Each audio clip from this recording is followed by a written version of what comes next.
You've seen it happen, right? There's a child you know is just brilliant. They get the topic completely, but when it's time to speak up, nothing. You can almost see the answer right there in their eyes, but they just stay silent. So in this explainer, we're going to dig into why that happens, and maybe more importantly, what we can do to help them find their voice. I mean, it's a question that honestly keeps a lot of parents and teachers up at night. You see all this amazing potential. You know the knowledge is in there, but something's holding them back. So what on earth is it?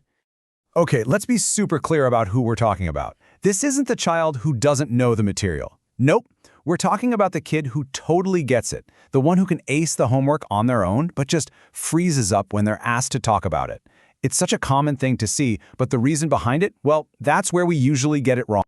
All right, so let's get to the diagnosis. The real key here is that we have to completely reframe how we're looking at this whole situation, because it's probably not what you think it is. And this is the first big, and I mean major shift in thinking we've got to make. Our first instinct, right, is to think, maybe they just don't know the answer as well as I thought. But we have to push right past that idea. That silence, it's not a sign that they don't know something. So what is it then? Well, the core issue is this simple, powerful word, confidence. It really all boils down to confidence. That's the invisible wall, the one standing between what a child knows in their head and what they're willing to say out loud. Okay, so where does that lack of confidence even come from? It's actually rooted in a really deep, really human fear, the fear of judgment. Think about it. If a kid is worried they might get corrected, or worse, compared to someone else, or just plain be wrong, well, silence suddenly feels like the safest bet, doesn't it? It's basically a self-protection mode. So, if the diagnosis is a confidence issue, what's the prescription? Well, the solution lies in completely rethinking how we give recognition. And here's the critical difference. On one side, you've got what we call traditional recognition. The focus is all on prizes, getting the top rank, and just being right. But on the other side, there's a much more powerful approach, meaningful recognition. And this is all about shifting the focus away from the final answer and onto the process and the effort. So what does that actually look like day to day? Well, it means we start celebrating the small but totally crucial steps. It means praising a kid just for jumping into the discussion, acknowledging when they try a totally different, creative way to solve a problem. It's about valuing how they explain their thinking, even, and this is a big one, even if the final answer isn't perfect. It's all about recognizing engagement over perfection. And when you start doing this, something really cool happens. It sets off this amazing chain reaction. I like to call it the confidence snowball. It starts out small, but it just keeps building and building momentum over time. So here's how it works, step by step.